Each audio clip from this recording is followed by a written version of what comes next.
Hola Trotamundos, bienvenidos, bienvenidas a Un Gran Viaje. Soy Pablo Strubel, autor de la web y el libro Cómo preparar un gran viaje y organizador de las jornadas de los grandes viajes. Y en este podcast quiero compartir la experiencia y aprendizajes de gente que ha hecho increíbles viajes de varios meses o años. ¿Empezamos?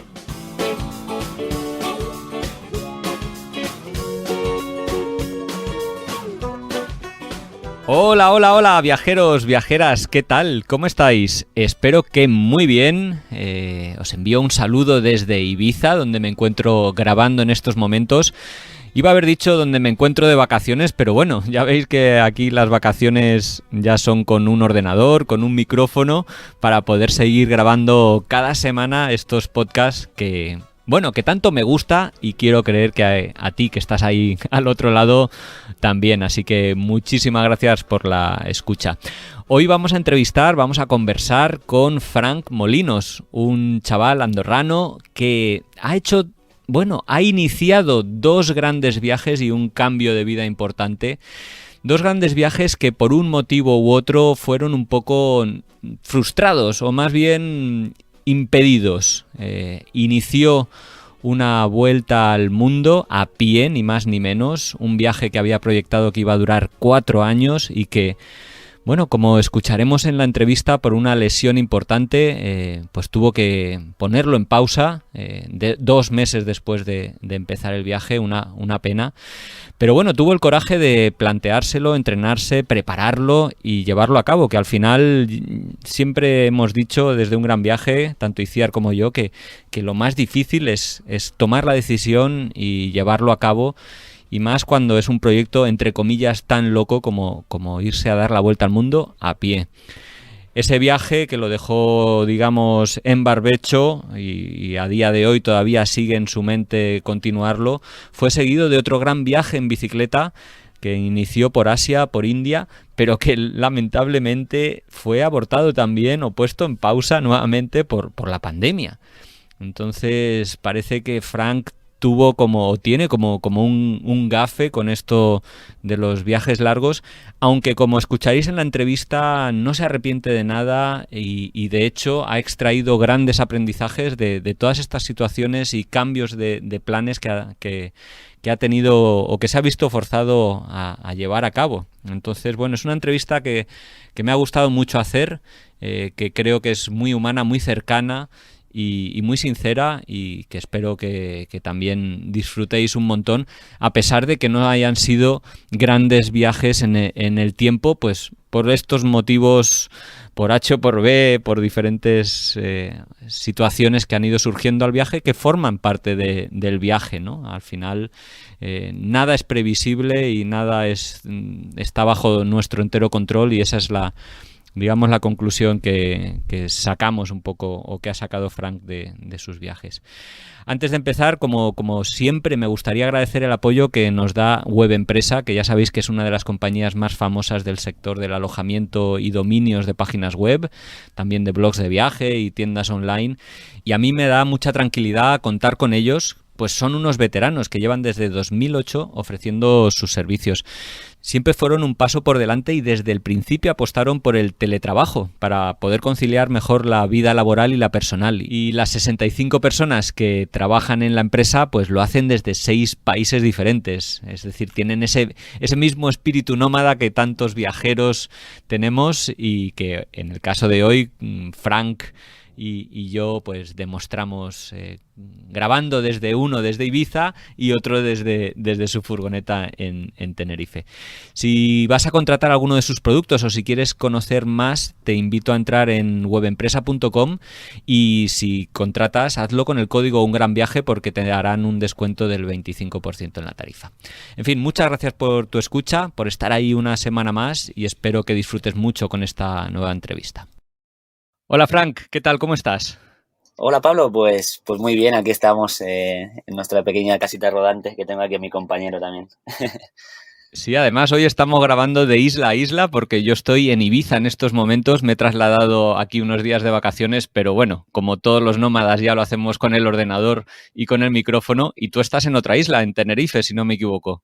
Sí, ahora mismo estoy en Tenerife, llegué hace un mesecito, sí, que había estado con la furgoneta por Francia, Alemania y España y ahora he regresado aquí a las islas. Bueno, la verdad es que se está de lujo y es una suerte poder vivir esta vida nómada en la que, bueno, pues con un ordenador, con una buena conexión a internet, podemos estar trabajando prácticamente desde cualquier lado, ¿verdad? Sí, sí, la verdad que quizás eso es una de las cosas más maravillosas, ¿no? De poder vivir esta vida nómada, que al final no tener esa dependencia de tener que estar en un lugar para poder dedicarte a lo que más te gusta y poder estar a la vez descubriendo pues diferentes lugares y culturas. Sí, bueno, en cualquier caso, vamos a ponernos las zapatillas y vamos a ponernos en marcha. Y digo las zapatillas porque tu primer gran viaje, o sobre todo, mejor dicho, el que más me llamó la atención, porque no fue tu primero, fue un proyecto que tenías un sueño de dar la vuelta al mundo, que es algo que muchos viajeros tenemos, pero en cambio tú quisiste hacerlo a pie. Entonces, mi primera pregunta sería, a ver, o dos preguntas sería, ¿qué se te cruza en la mente para, primero, querer dejarlo todo para irte de viaje a dar esa vuelta al mundo? Y segundo, ¿qué se te cruza en la mente para querer hacerlo a pie? Que debe ser una de las maneras más duras, lentas y bueno, pues saber un poquito tus opiniones al respecto. Pues bueno, mira, te voy a contar un poquito para ponerte un poco al día, digámoslo así. La verdad que todo esto del proyecto de salir a hacer la vuelta al mundo caminando nacería de un primer viaje en el cual yo pues dejé mi vida atrás, digamos un poco encapsulada en la vida de la sociedad. Bueno, estaba casado, mis empresas y demás y por agobio y por demás cosas noté que no estaba pues haciendo lo que me hacía feliz y decidí salir a viajar en primer momento con mi mochila, lo cual me llevaría pues a estar casi 6 meses por el sudeste asiático, pero donde quizás se encendería esa bombilla fue cuando llegué a Filipinas. Sin haberlo pensado, la verdad es que decidí pues empezar a alquilar motos por esas islas, a adentrarme un poco más en las zonas no tan turísticas y más pues de esa manera, ¿no? Con una moto. Y me llamó mucho la atención, ¿no? El que, pues, al viajar de esa manera, no tan lento, sin tener esas prisas, la gente, pues, me paraba, los alrededores, la gente local, empezó a descubrir otra manera de viajar, ¿no? Yo decía, hostia, de esta manera es como que puedo ver los lugares, pero desde otro punto de vista. Y poco a poco, pues en ese viaje, haciendo esos kilómetros en moto, nacería esa idea de dar la vuelta al mundo caminando porque sentí la necesidad de que ese viaje no podía parar y que quería hacerlo de una manera más lenta. Ya creo que nos pasamos la vida corriendo y quería hacerlo pues caminando porque una de las dos es mi pasión, nací en Andorra y me encanta el trekking y lo otro por esta razón, porque quería ir lento y quería ir sin prisa sobre todo. O sea que, digamos, todo este proyecto o cambio de vida se inicia con esos 6 meses por el sudeste asiático. ¿Qué te llevaron a querer salir un poco de, bueno, de tu vida rutinaria o como decías, un poco convencional que tenías al principio? La verdad supongo que fue un conjunto de cosas, pues llevaba muchos años, como te digo, inmerso pues también en un proyecto porque yo soy adiestrador canino, tenía una empresa en la cual estaba súper contento con mi trabajo, pero la verdad es que me di cuenta pues que no carecía de tiempo. Al final trabajaba los 365 días del año, apenas tenía tiempo para disfrutar pues ni con mi compañero de cuatro patas ni con mi pareja en aquel momento y me di cuenta que tampoco eso no era vida, ¿no? Que al final había empezado a viajar algunos viajes anteriores y me llamaba mucho la atención y solo podía hacerlo pues 15 días al año o a veces ni eso. Entonces fue como que necesitaba un cambio y decidí pues apostar por ello y salir con una mochila y hacer lo que el cuerpo me pedía al final, ¿no? Bueno, entonces ese es el contexto viajero que nos ofreces, pero joder, impresionante ese nuevo proyecto en el que te planteas de ir a pie, ir viajando más lentamente, como dices, porque claro, una cosa es viajar en transportes públicos o en moto, como dices que hiciste por Filipinas, y otra es hacerlo a pie, en el que bueno, se convierte también en un desafío físico. ¿Qué es lo que, digamos, a la hora de plantear esa vuelta al mundo a pie te preocupaba más o dónde pusiste más el énfasis a la hora de los preparativos? La verdad es que fue casi 7 meses de preparativos, ¿no? Cuando lo decidí al final tenía pues miedos, ¿no? Miedos que al final pues tenemos todo el mundo. Quizás algo que tenía pues que no sabía cómo iba a llevarlo, pues era también o sea, estoy acostumbrado a hacer mucho acampada, a hacer mucho, pero no a dejar todo, ¿no? A decir, mi casa va a ser la tienda de campaña los próximos años.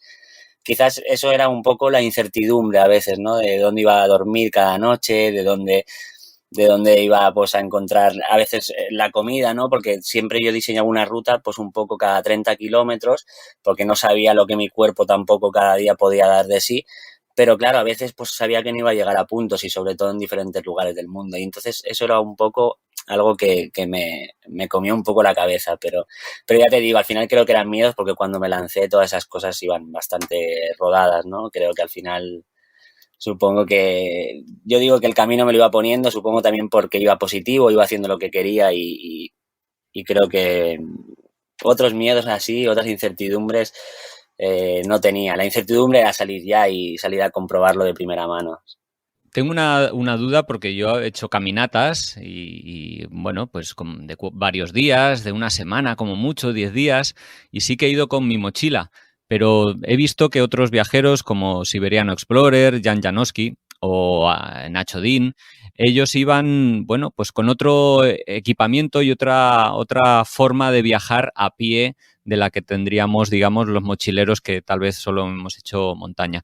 ¿Cómo planteabas tú el viaje desde el punto de vista logístico? Es decir, ¿cómo llevabas el equipaje? ¿Por dónde te movías? ¿Cómo decidías la ruta? Pues al principio, la verdad, el tema logístico también, ahora que lo dices, fue uno de mis quebraderos de cabeza, ¿no? Porque es verdad. Al principio había viajado de mochilero, tenía esa experiencia de decir, vale, en una mochila pues llevo ropa, llevo demás cosas personales, pero no llevo pues lo que tiene que ser alimentos, material de acampada. Y eso sabía que iba pues a llevar quizás un gran volumen o casi todo mi material al final que lleva durante el viaje. Entonces, planteándolo a nivel vuelta del mundo, sabía que había lugares que iban a ser muy remotos cuando preparaba la ruta y no iba a poder encontrar eso, lo que te decía, ni tiendas, ni manera de abastecerme con agua. Entonces me di cuenta que la mochila no sería una buena idea, más si quería ir cómodo y para poder portar todas esas cosas. Entonces, pues decidí un poco indagar, como bien dices, conozco a Nacho Dean, fue uno de mis grandes inspiradores porque al principio cuando yo pensé esa idea no sabía si al final es posible, ¿no? Entonces empiezas a buscar por internet y fue cuando di con Nacho Dean y vi pues su carrito, ¿no? Y entonces fue cuando yo también estaba planteándome, pues digo, tendría que llevar algo así por el tema de logística. Me puse en contacto con varias empresas y encontré al final un carrito que es de 2 ruedas, el cual puedes llevar atado a modo cinturón tanto detrás como delante tuyo. Y la verdad que fue una gran elección. Aún lo conservo porque la vuelta al mundo a pie no ha dicho fin, se paró por temas de lesión y la verdad que es de lo mejor que podía llevar a nivel material. ¿Por dónde te movías? Porque esa es otra, yo también viajo en bicicleta y visualizo viajando por carreteras pequeñas y alguna pista, pero no sé si a la hora de viajar a pie buscas caminos más sencillos o precisamente buscas ir por la naturaleza. ¿Cómo definías un poco la ruta?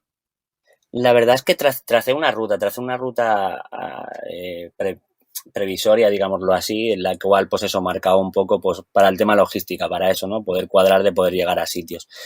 Pero después me di cuenta o me enseñó el camino que no podía trazar esa ruta, ¿no? Porque al final me cruzaba con gente, la gente local es la que mejor te va a poder enseñar sus tierras y me dejaba llevar mucho por ello. Al principio pues sí que es verdad que me metía por caminos, siempre intento meterme por caminos muy locales, como dices tú, caminos de tierra y demás, pero a veces el carro tampoco me lo permitía. Entonces a veces sí que tenía que estar por carreteras generales, las cuales pues bueno, a veces se hacían un poco complicadas por el tema de camiones y demás, pero bien, la verdad. Oye, me sorprende mucho, bueno, me gustaría preguntarte porque para mí, si me encontrara alguien que me dice que se va a dar la vuelta al mundo a pie, con un carrito y demás, fliparía. ¿Cómo era la reacción de esa gente que dices que te ibas encontrando cuando conocían tu proyecto? Porque es algo súper atípico. Sí, la verdad que era algo alucinante. Me sentí acogido, te puedo decir, desde el primer momento. No tenía esa percepción. Sí que es verdad que cuando empecé a caminar, mucha gente me paraba, ¿no? Y como bien dices, pues recién estaba empezado el proyecto y cuando les decía, pues con mi cara de soñador y feliz, que mi proyecto era dar la vuelta al mundo caminando, pues claro, como bien dices, era sorpresa. Algunos, pues bueno, como siempre, no sé, pensarían dónde va este loco. Y otros simplemente, pues rápidamente me abrían las puertas de su casa para pasar una noche, para abrirme las puertas de su corazón, como digo yo. Y eso era algo que me impulsaba mucho a continuar, ¿no? Quizás abrió otra parte en mi cabeza que no sabía que, lo había escuchado de otros viajeros, ¿no? Que en bicicleta, viajando pues así, los métodos alternativos que la gente pues abría mucho sus puertas y demás, pero al vivirlo en primera persona es una maravilla. La verdad, quizás creo que a veces le digo a la gente que es por lo que he acabado viajando de estos métodos de transporte. Yo no sé si el camino, bueno, a veces pienso que cuando uno emprende un gran viaje, el destino nos envía como pruebas para verificar si realmente estamos convencidos de lo que queremos hacer. Y yo no sé si la lluvia fue uno de los grandes desafíos en los primeros días o semanas de tu viaje, porque leyendo tu Instagram, en el que ibas contando este gran viaje que estabas haciendo, de verdad, uno se empapaba contigo todo el rato. Las primeras semanas debieron ser durísimas porque, claro, andando estás totalmente expuesto a los elementos.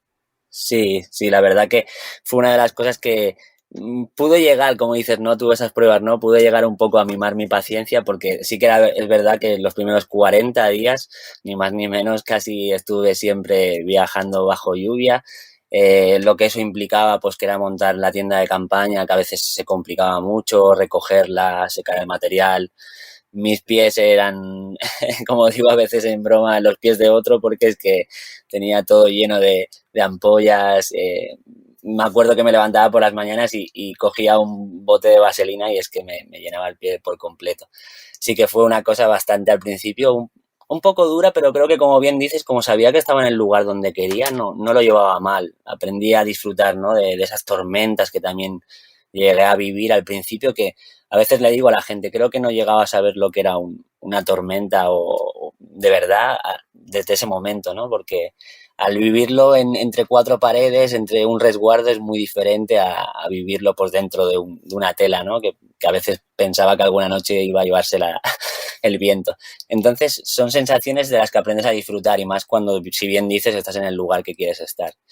Entonces, al final, esa Claro. lluvia en muchos momentos se convertía en dureza y en prueba, pero en otras en disfrute. Me encantaba ir empapado, ir oliendo lo que la tierra va desprendiendo y bueno, aprendí a disfrutar de todo lo que me iba regalando el día a día. Algo complicado, pero supongo que es lo que dices. Cuando estás donde quieres estar, todo lo ves de otro modo.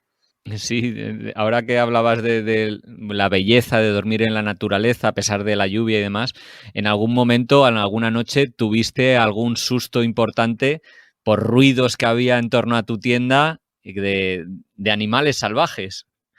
Sí, sí, he tenido algún... Bueno, por Francia mis primeros encuentros fueron con unos jabalís, la verdad que fue así un poco mi primera experiencia y sí que fue pues al principio un poco pues normal, te cagas de miedo, vamos, dices tierra trágame porque estás en medio de un bosque, empiezas a escuchar crujidos a tu alrededor y abres la puerta y ves una cabeza de un jabalí que por suerte se asusta más que tú y sale corriendo. Pero bueno, si tú así diferentes, supongo que el primero fue un poco más impactante, los siguientes ya los disfrutaba con otra curiosidad, ¿no? Lo mismo que estábamos hablando. Disfrutaba ese momento que me estaba regalando la naturaleza y no lo sentía tanto a nivel miedo. ¿Qué es lo más bonito de viajar a pie y qué es lo más duro? Para mí, de las cosas más bonitas, bueno, como bien habíamos hablado, es poder estar en contacto con la naturaleza 24 horas. Pero quizás lo que más me llenó al final del camino y lo que más luego me ha ido llenando viajando pues en bicicleta y demás, ha sido la gente. Sobre todo la gente, ¿no? Es lo que te digo. Cuando me abren sus casas, y ya no sus casas, sino sus corazones, me enseñan su comida, me enseñan su día a día y eso para mí es aprendizaje total y quizás de lo que más me llevo, ¿no? Al final, como bien dijimos, empecé siendo un viajero y he ido haciendo una transición a un nómada y me gusta vivir en esos lugares, ¿no? Y conocer a esas gentes, más que a lo mejor ver ya monumentos o ver otro tipo de cosas. Y lo más duro, Lo más duro, pues quizás la soledad al principio, ¿no? Ahí también fue cuando aprendí, ¿no? Aprendí a convivir conmigo mismo y, y bueno, no la soledad, porque hoy en día, pues para mí la soledad es mi mejor compañera, pero quizás esa transición, ¿no? De aprender a estar caminar, a estar pues expuesto, como bien dices, a muchas cosas climatológicas, a momentos duros físicamente y mentalmente, y a sobrellevarlo y aprender a convivir con ella. lo que me impresiona, a ver, que eso, leyendo tu Instagram, que hacías 35, 40 kilómetros al día, algún día, si no me equivoco, llegaste hasta los 49, o sea, eso para mí es una proeza casi cercana, rozando al superhéroe. A ver, eso es una maratón. Hay que estar físicamente hay que estar como un toro realmente para plantearse eso, o la forma física, no sé, se va cogiendo en ruta, no sé. Me sorprendió mucho estos kilometrajes que conseguías hacer. Sí que es verdad que yo antes de preparar el proyecto lo primero que hice fue un ejercicio de desprendimiento y lo que me desprendí lo antes posible fue mi método de transporte, ¿no? El coche. Y yo empecé a caminar pues ya a largas distancias aquí donde trabajaba en Tenerife, ¿no? Y caminaba cada día, iba a mi trabajo a pie, salía, iba a pie a casi todos los lados y empezaba un poco a prepararme físicamente. Pero si te soy sincero, creo que eso no fue realmente lo que me llega a hacer esos kilómetros, ¿no? Y lo que al final yo le digo a la gente, si puedes ver en mis redes sociales, soy una persona que mido apenas unos 65, peso ni 60 kilos a veces cuando estoy viajando y arrastro a veces pues pesos que ni yo pensaba, ¿no? Y al final creo que todo está en la cabeza, ¿no? Si la cabeza quiere hacerlo, lo vas a poder hacer. Yo siempre se lo digo a la gente. Si tu mente no quiere arrastrar, no vas a poder arrastrar ni con 5 kilos. Entonces al final creo que todo depende de eso, de querer hacerlo. Yo no soy una persona, ya te digo, a nivel físico. Se lo recomendaría a cualquier persona, creo que es algo que vas cogiendo durante el camino. Como bien dices, empecé haciendo 20, 30 kilómetros y media maratón ya se convirtió en mi ejercicio diario. Incluso llegué a hacer más kilómetros, llegué a hacer una vez 98 kilómetros, algo de locura. Pero era porque me apetecía, ¿no? Porque el cuerpo me lo pedía y estaba caminando y me sentía a gusto. Entonces, pues bueno, escuchaba a mi cuerpo y cuando quería caminar 5 caminaba 5 y cuando no caminaba 50 al final. Yo me imagino caminando por caminos o carreteras sin apenas tráfico como algo muy bucólico, a pesar de las subidas y bajadas, pero también visualizo las entradas en las ciudades como algo terrorífico, porque al final tú ibas entrando a algunas ciudades, no siempre las evitabas.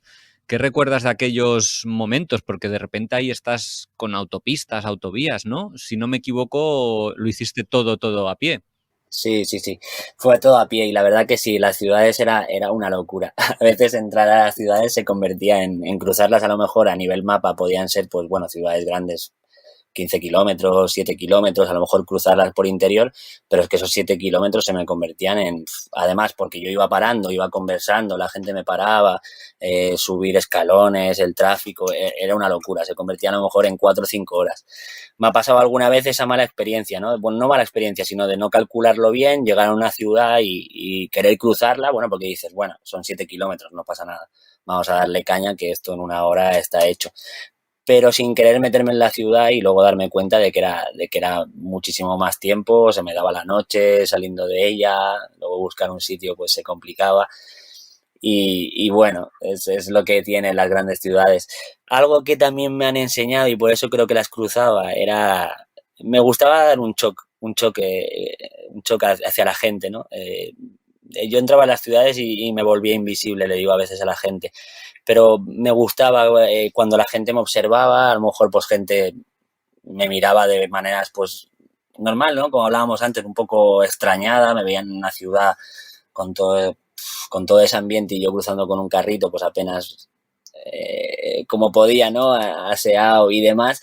Y al final, pues era cambiarle esa perspectiva de mirada, ¿no? Me miraban de una manera así como este loco, y después el reírme, acabar conversando con él, ¿no? Y decirme que quizás yo tenía a lo mejor más los pies en la tierra que él, ¿no? Y su primera visualización de mí no había sido esa. De hecho, en algún momento creo que tuviste algún incidente, no sé si era en Estonia con la policía, supongo porque pensaban, yo que sé, que eras poco menos que un delincuente, porque hasta te registraron, ¿no? Debió ser un mal Sí, momento. sí, me han parado, creo que me pararon en todas las ciudades. La verdad que solo fue esa vez fue en Serbia, que me registraron en la frontera. Y la verdad que fue así un poco, bueno, anecdótico, ¿no? Al principio fue, no sé si a lo mejor porque en ese momento ya llevaba la barba muy larga y llevaba además, no sé qué pensaron ni de dónde se pensaban que eran, pero en cuanto también le di el pasaporte español me di cuenta que como que se relajaron, ¿no? Me registraron y todo bien. Los demás incidentes, nada, se paraban al lado mío, lo que te digo, se paraban al principio como diciendo, uy, este loco, se acercaban como muy cautos, pero cuando luego les explicaba en qué iba todo mi proyecto y a lo que estaba destinado, lo que iba a hacer, creo que la gran mayoría al final les cambiaba la cara y me deseaban la gran suerte del mundo y si me podían ayudar en algo que no había problema. Frank, me doy cuenta que a estas alturas no hemos mencionado la ruta que hiciste. ¿Por qué países caminaste? Pues mira, saldría de Plaza Colón, desde Barcelona, y recorrí todo lo que es la costa para entrar a Francia, hice toda la costa azul y la costa roja pasando por Mónaco, después entré en Eslovenia, Croacia, Serbia y Hungría, y casi llegando a Turquía fue cuando tuve, bueno, un pequeño accidente y fue cuando tuve que regresar porque tuve una rotura en los ligamentos. Bueno, un pequeño accidente, un serio accidente, ¿no? ¿Qué es lo que sucedió? Porque ya llevabas más de 3.000 kilómetros y, bueno, de las cosas yo creo que iban bien. ¿Qué pasó? Yo creo que fueron varios conjuntos. La verdad que no esperaba, cuando yo empecé el proyecto llevaba pues lo que decía, ¿no? Unos kilómetros en mente y no empezaba a avanzar tan rápido.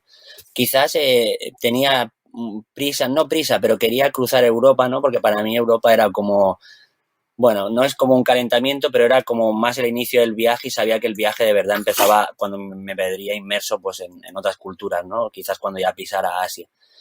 Y a lo mejor, pues quizás esas ansias y esas prisas conjuntadas, pues bueno, con a veces el tráfico este que te comentaba, camiones muy cerca mío y demás, cometí el error de que una rueda del carro se metió en un badén bastante hondo y yo sin darme cuenta al momento, pues bueno, supongo por inercia quise retener el carro en deber de soltarlo y bueno, me catapultó como si fuera una catapulta y bueno, me caí, me hice bastante al momento yo noté que me había hecho daño, me levanté, intenté caminar nada, no creo que no llegué a caminar ni 200 o 300 metros y me di cuenta que no, ya se me empezó a hinchar la rodilla y bueno, ahí fue cuando me di cuenta que se me desmoronó un poco, ¿no? Este gran proyecto, pero bueno, como ya te digo, no tiene fin aún este proyecto.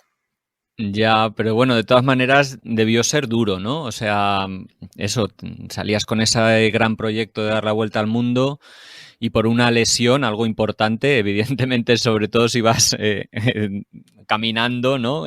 Una lesión de rodilla, pues, ¿cómo puso en pausa, como dices, ese viaje? ¿Cómo anímicamente, cómo te afectó esto? ¿Cómo gestionaste esto? Porque tuvo que ser un bofetón importante. Sí, la verdad que no lo gestioné bueno, lo gestioné como pude, ¿no? Supongo al principio no lo gestioné muy bien porque eso, estaba disfrutando mucho en ese momento de lo que estaba haciendo. Y algo pues así, ¿no? Por eso te dije antes un accidente tonto, porque al final para mí pues creo que fue una tontería que, bueno, todo sucede por algo y en ese momento pues lo llevé bastante mal. Sé que tuve un regreso aquí, después inmerso en una operación, en una recuperación y no lo pasé bien. Hasta que al final, bueno, me di cuenta que, mira, lo que te digo, todo al final pasa por algo y bueno, de ahí nacería pues otro método de transporte alternativo que también sería la bicicleta, ¿no? Bueno, ahí aparcaste a Rigodón, que por cierto no hemos hablado de tu carrito, que le apodaste. ¿Qué vínculo se crea con...? Bueno, no sé si es una pregunta chorra o no, pero ¿se crea algún tipo de vínculo como emocional? ¿Llegas incluso a hablar con él? Porque al final es tu compañero de viaje y estás horas y horas con él. Sí, sí, sí, sí que se llega a crear un vínculo y fue por esa razón que a medio camino de mi caminata lo decidí llamar Rigodón. Al final creo que, bueno, cuando viajas solo, pues supongo que además, como es el método de transporte, pues a veces pues empiezas de coña, ¿no? A hablar con él, venga, vamos, Rigodón, tira para arriba que me tienes que ayudar y bueno, como supongo que psicológicamente intentas como también hablar, distraerte. Y sí, se convierte como al final en un compañero de viaje. Creo que al final a todos mis métodos de transporte siempre los acabo apodando de alguna manera y acabo hablando de alguna manera con ellos. Bueno, después de poner en pausa el viaje a pie, regresas, estás un año aproximadamente en España y es un tiempo en el que supongo empiezas a preparar ese segundo parte o segundo proyecto o segunda, bueno, idea que es la de recorrer Asia, pero esta vez en bicicleta. ¿Por qué hay ese cambio de transporte y qué te aporta el hecho de viajar en bicicleta a partir de ese momento? Pues mira, la bicicleta nacería a base de eso, ¿no? Bueno, pues yo como siempre de niño, pues bueno, casi todos los niños pues siempre hemos andado en bicicleta, pero fue algo que realmente yo nunca había vuelto a practicar y demás. Y bueno, pues justamente por la lesión el médico me dijo que quizás sería bueno, ¿no? El tema de coger una bicicleta para el tema de la recuperación de la rodilla y demás. Y de ahí nacería realmente decidí comprarme una bicicleta, empecé a pedalear para el tema de la recuperación y poco a poco me sentí súper a gusto con ella y empezó, pues bueno, como ya viajaba a pie en bicicleta, había seguido a gente que viajaba en bicicleta y demás, dije, pues mira, me ceñía a lo que realmente me apetecía y en ese momento me apetecía continuar en bicicleta. Y te planteas ni más ni menos que dar un salto a Asia después de prepararte un poquito hiciste un curso de mecánica, bueno, te preparaste y formaste para ese gran viaje, das el salto a Delhi y yo creo que, bueno, debiste dar el salto a una de las ciudades más complicadas o a uno de los países más complicados para montar en bicicleta por su tráfico, su cantidad de gente. ¿Cómo fue aquellos primeros días o semanas de circular por la India? La verdad que como bien dices, fue un poco una locura, ¿no? Un shock porque, bueno, como bien te decía, cuando caminaba sabía que ya había estado viajando por Asia, pero sabía que, claro, viajar caminando y en bicicleta por ese continente no iba a ser fácil. Y más, pues como bien dices, llegando a Nueva Delhi. La verdad que al llegar estuve una semana allí en Nueva Delhi, estableciendo un poco planes, ruta, bicicleta y justamente para eso también, ¿no? Para empezar a salir por Nueva Delhi, sin las maletas, empezar a habituarme a ese tráfico bastante loco, la verdad. Y digo, bueno, si me puedo acostumbrar al tráfico de Nueva Delhi, creo que después será un poco más fácil, ¿no? Y ahí empezaría un poco esas primeras pedaleadas por Asia, digamos. También, bueno, en esa ruta, no sé cuánto la llevabas cerrada o no, te permitiste hacer cosas que eran como sueños, como por ejemplo visitar el Taj Mahal. ¿Qué sentiste al llegar allí a Agra y estar delante de uno de esos lugares tan icónicos que hemos visto en millones de fotos, que no sé si en alguna ocasión, precisamente por eso, puedan decepcionar o bueno, al tenerlo tan idolatrado, ¿qué sentiste al estar allí? La verdad que para mí fue una maravilla. Por lo que bien dices, supongo que pues era algo que desde pequeño, yo soy una persona que desde pequeño siempre había llamado la atención en mí los mapas, ¿no? Los países, los lugares, y me gustaba mucho investigar. Y tengo pues varios sitios así, ¿no? Desde pequeño y uno de ellos era pues el Taj Mahal.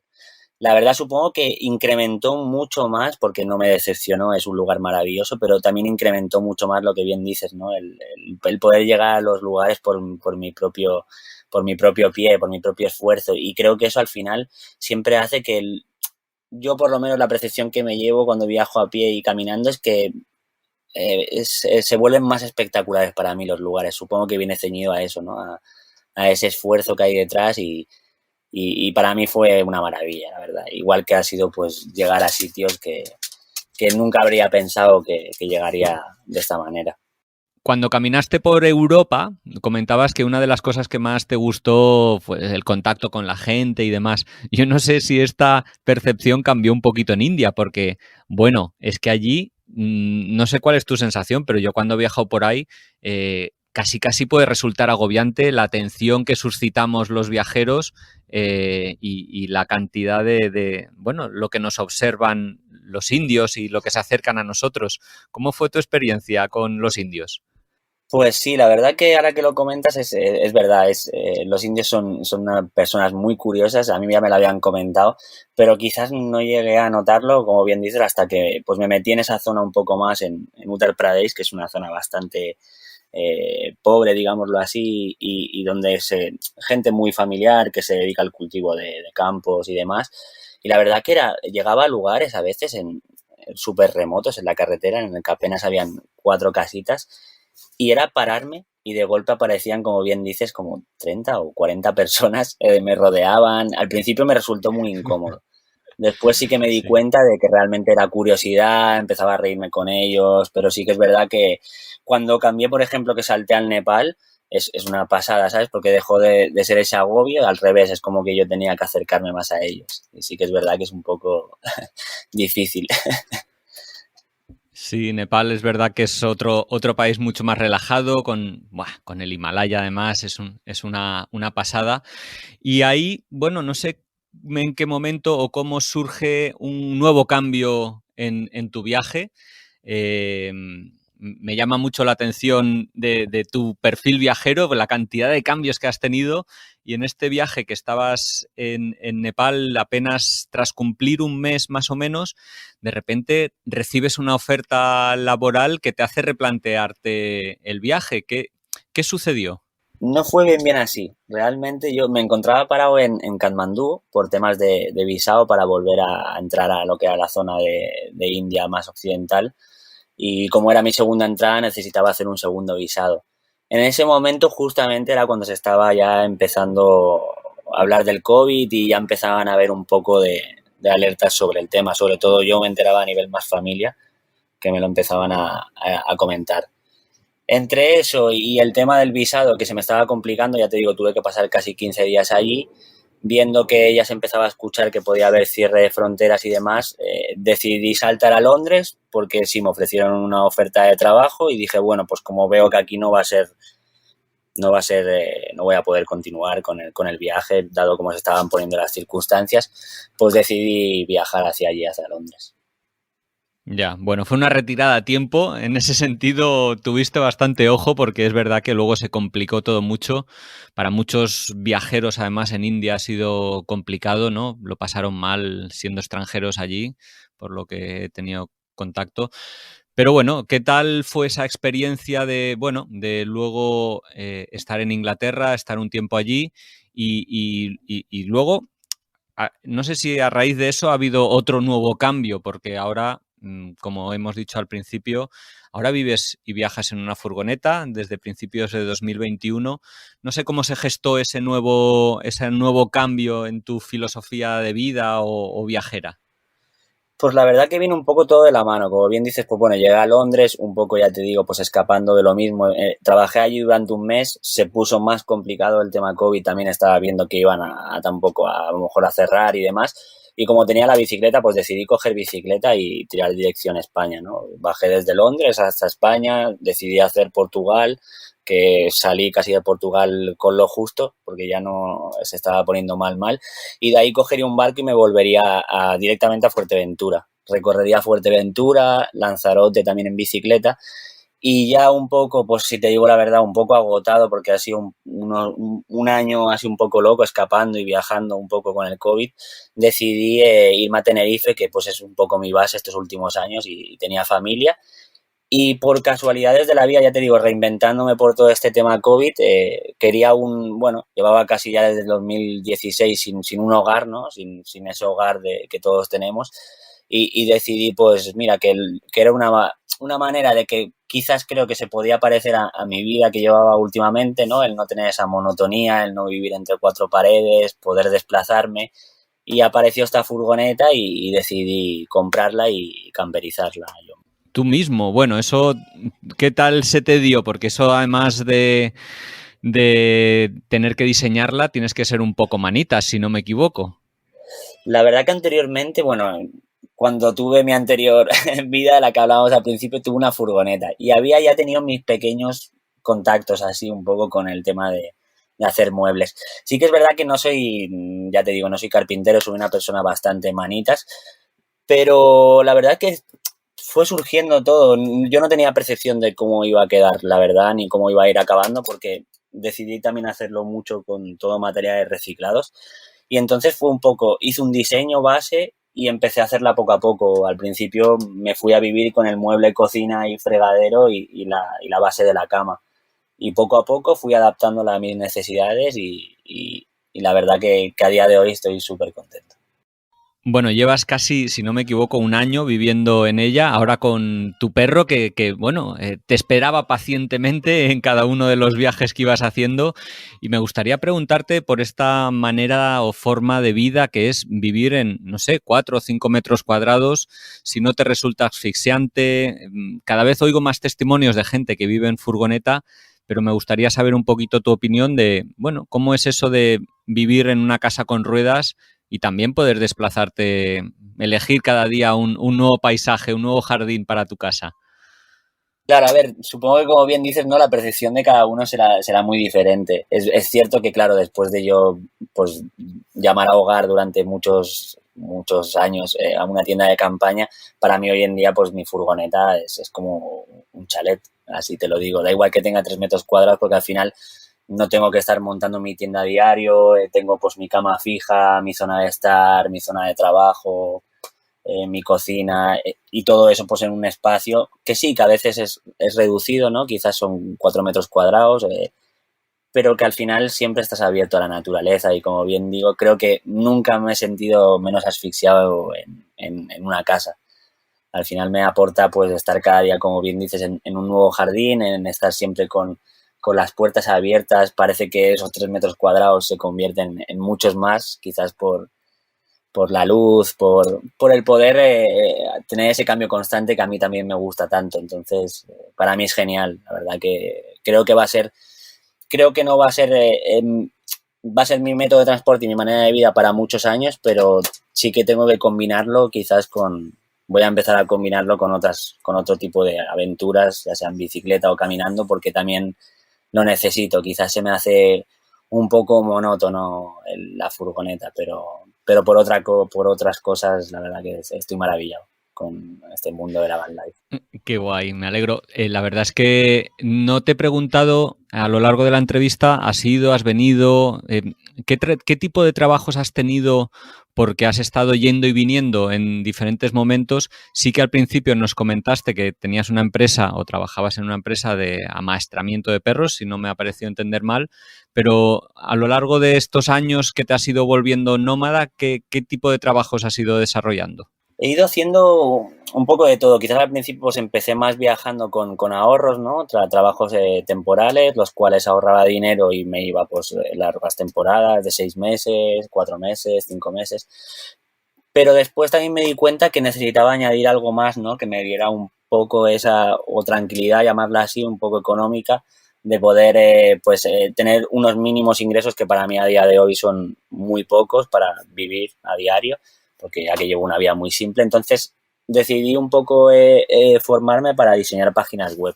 Ahora pues ya te digo, me dedico un poco a todo. Hago páginas web, tengo unos mantenimientos mensuales que es casi lo que me da esa seguridad un poquito, ¿no? Digamos a día de hoy. Y después pues a veces voy haciendo trabajos temporales. Me gusta también mucho ir probando. Hace poco ahora estuve en Francia y trabajo un mes haciendo recogida de tomate con unos amigos. Porque al final pues bueno, me gusta vivir esas experiencias, ¿no? De instaurarme en un sitio también un poco, conocer a esa gente, diferentes trabajos, un poco de todo a día de hoy hago. Supongo que esta vida nómada también supone, bueno, conocerse bastante, conocer lo que uno quiere y también aprender a vivir con la incertidumbre, ¿no? Porque estás cambiando constantemente. Me gustaría preguntarte un poco cómo ha sido la evolución de Frank respecto a cuando empezaste a viajar, a cómo eres hoy en día. ¿Qué cosas han cambiado, entre otras cosas, gracias a los viajes? Pues la verdad, Pablo, que te podría decir que hay un Fran totalmente diferente del principio a día de hoy. Sobre todo, supongo que el Fran de antes era una persona que necesitaba tenerlo todo controlado, todo muy atado. Como bien dices, no intentaba vivir sin incertidumbres y cuando creo que no existen las certidumbres.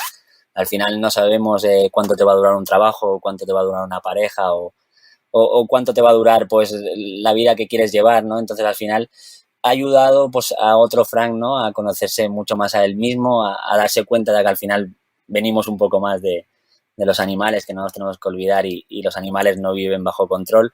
Supongo que el quitarme ese apego me ha hecho vivir mucho más relajado, con mucho menos estrés y disfrutando más de mi día a día, ¿no? Y siendo más consciente de lo maravilloso y a veces de las cosas que tenemos, ¿no? Y no sabemos disfrutar porque las opacamos con cosas que no son realmente hoy importantes. Hace poquito nos mencionabas que tenías en mente nuevos proyectos y demás. Claro, ahí tienes a una bicicleta y a un carrito esperando que les des tralla, supongo.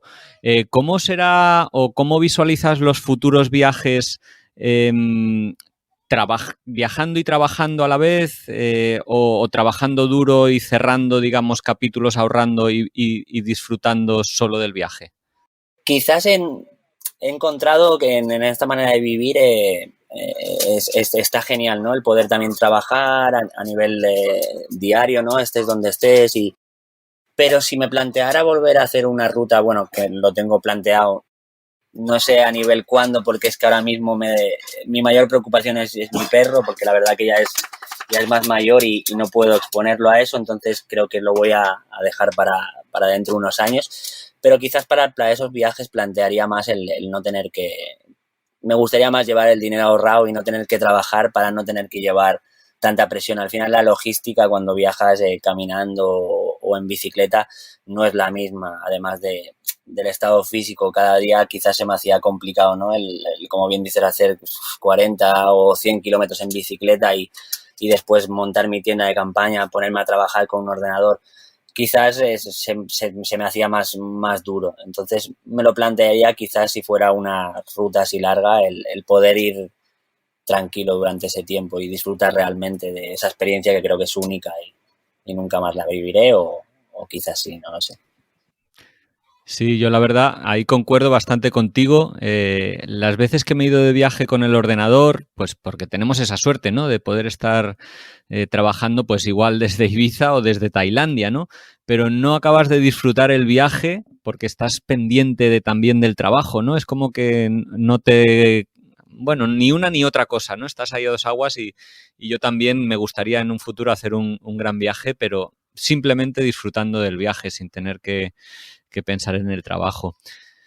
No sé si, para ir cerrando un poquito esta entrevista, me gustaría a ver si le pudieras dar algún consejo a alguien que tal vez se esté planteando en hacer un viaje largo andando, eh, pensando en aquel viaje que hiciste, en aquellos meses que estuviste caminando.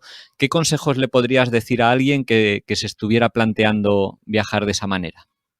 Pues, ¿qué consejos podría darle? La verdad que ahora me has dejado así un poco pensativo. Déjame...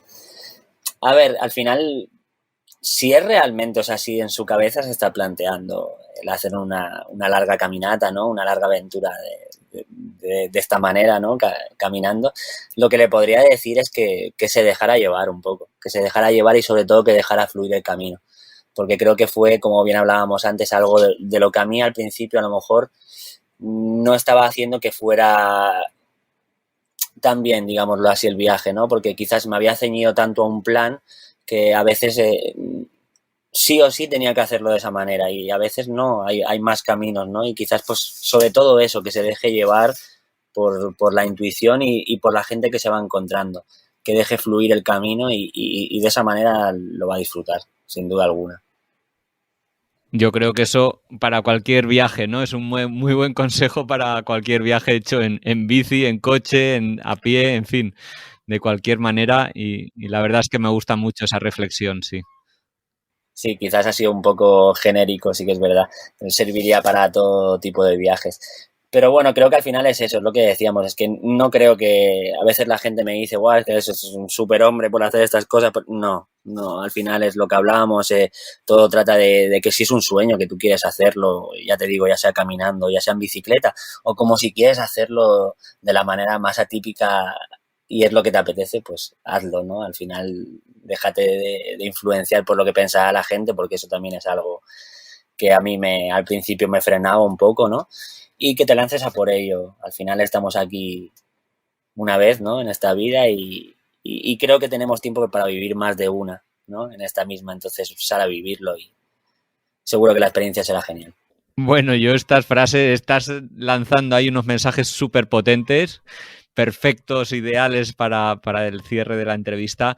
No me gustaría acabar, sin embargo, sin, bueno, preguntarte para los oyentes que estén escuchando esta entrevista y quisieran saber un poquito más de ti, de tus viajes, de tu vida nómada o de tus proyectos profesionales, ¿dónde pueden hacerlo?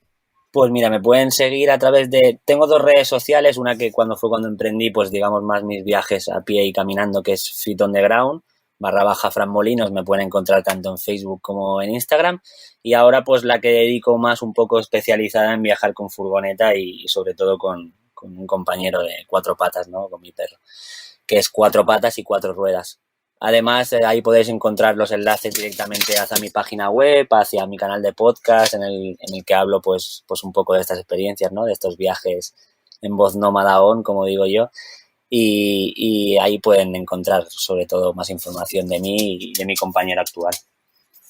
Es verdad, porque somos compañeros de podcast y ¿qué es lo que te... Aprovecho y te pregunto así brevemente, ¿qué es lo que te llevó a iniciar ese proyecto, el podcast y a compartir tantas experiencias como estás haciendo? Pues bueno, empecé a escuchar, la verdad que era una cosa que hacía tiempo que escuchaba, ¿no? Varios canales de podcast. Soy una persona que realmente no me gusta mucho grabarme en vídeo, había planteado a veces hacer vídeos de YouTube y demás, pero no me gusta mucho. Y me gusta conversar, me gusta hablar de forma natural. Entonces encontré en esa manera pues el poder conectar una grabadora, ¿no? Expresar pues mis viajes, mis experiencias y mis sentimientos en plena libertad y poder pues exponerlo a que la gente lo escuche y quizás pues intentar ayudar siempre con ello, ¿no? O por lo menos reflexionar. Me llamó la atención eso y la verdad que lo disfruto mucho cuando lo hago. Me encanta conectar la grabadora y dejar mis pensamientos fluir con una palabra, como siempre digo, y que sea natural, que sea sin cortes. La verdad es que, mira, yo me siento muy identificado con esto que dices. Para mí es mágico, ¿no? El hablar a un micrófono sin saber muy bien muchas veces quién va a escuchar, mucho más allá de la imagen, ¿no? Me parece muchas veces más evocador. Y cuando, no sé, estabas hablando de tu viaje, de las tormentas, de los jabalís, bueno, pues nos ayudas a transportar, ¿no? La voz creo que ayuda a transportar mucho mejor a los lugares y a las experiencias. Frank, el tiempo se nos acaba. De verdad ha sido un placer conversar contigo, saber más de tus viajes y tu vida viajera y esta vida nómada ahora junto a tu perro. Y bueno, un placer. Ya sabes que aquí tienes los micrófonos abiertos siempre que quieras y ojalá, bueno, oyentes que hayan escuchado este podcast, bueno, pues les haya resultado inspirador, les pueda provocar tal vez el plantearse viajar a pie o en bicicleta en futuros viajes y que les haya resultado inspirador. Muchísimas gracias por tu tiempo, Frank. Nada, Pablo, muchísimas gracias a ti, muchísimas gracias por contar conmigo. Decirte que bueno, que hoy has estado tú detrás del entrevistador, pero quizás en otra ocasión te pueda invitar yo a mi podcast y que me cuentes tus grandes viajes, que sé que compartimos esa gran afición, esa gran vida y me gustaría también un poco saber sobre ti. Así que nada, solo decirte que 1000 gracias a ti por tu tiempo, que ha sido una charla muy agradable. Además de esto me llevo, creo, un buen amigo. Y poco más, decirle a la gente que la vida son 2 días y que se haga cumplir sus sueños, aunque suene un poco como siempre dice la gente, pero es que para mí es lo que me da la felicidad, se ha transformado en libertad. Bueno, pues otra reflexión muy potente para cerrar. Gracias, Frank. Y nada, seguimos en contacto. Un abrazo. Un abrazo. Chao, Pablo.